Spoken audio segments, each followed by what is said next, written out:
What's happening, YouTube? This is Lamari here, bringing you a somewhat big news update. So Nintendo has announced new 3DS models. One for the regular 3DS unit, which originally I thought was going to be discontinued, and the XL as well, or otherwise known as the LL in Japan. So this is very interesting.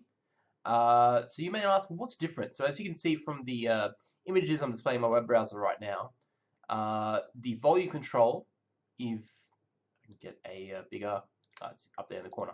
So as you can see, the volume control has been placed on the top screen, which I think is a good change to make, because there are so many times I've, on my regular 3DS and my XL, where I have flicked the volume slider unintentionally with my fingers. So that's always a welcome change. You can see the normal regular 3DS version has the color scheme of a SNES controller, which I suppose is good.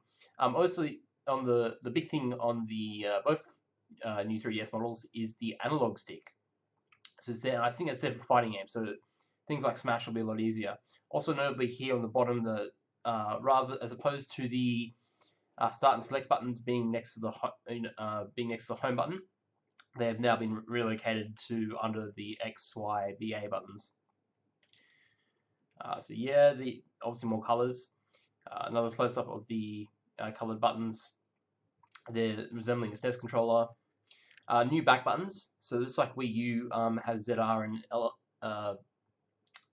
extra directional extra button buttons in the back rather. This has also been implemented. It now takes micro SD cards as well, so that's pretty impressive. I mean, obviously it saves the need for a converter if you want to use a micro SD card in your phone and your DS, so that's always handy. And it has amiibo compatibility. So this is interesting. I'm finding this interesting because I don't know if Nintendo is going to have a way to support legacy 3DS stuff with like an accessory. So that's something that's worthy of consideration. Also notice, as you can see here, the XL itself has been redesigned a little bit. Obviously, the layout. Obviously, as you saw before, the micro SD card can be put in the back. The stylus now goes at the bottom. The start and select buttons are now not a part of down here, which part of where the home button used to be, which I think has made the XL a little bit thinner, at least according by this picture, but I might be wrong. Also, obviously, we won't have more details on this, but I'll leave a link in the description to where the details I got from.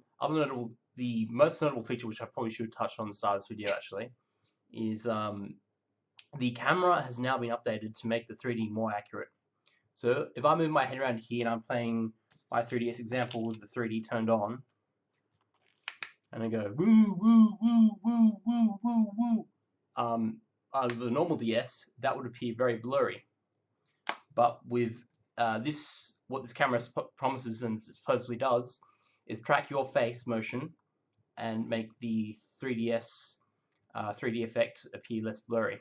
So it's a very smart move. There are also swappable covers, so the covers are very, very easy to swap around. And you can see here they're showing off some game footage for the new Xenoblade trailer, which I think is probably going to be a launch title in respect to the 3DS refresh. And it'll be available in Japan for 16,000 yen and 18,800 yen respectively for each model. So again, a quick video, but if I get any more information, I'll definitely keep up to date on this. As you know, I've got a capture card myself, so I do expect it to be at least a little while before a capture unit would become available for a new 3DS. But either way, thanks again for watching, guys. And until next time, take care.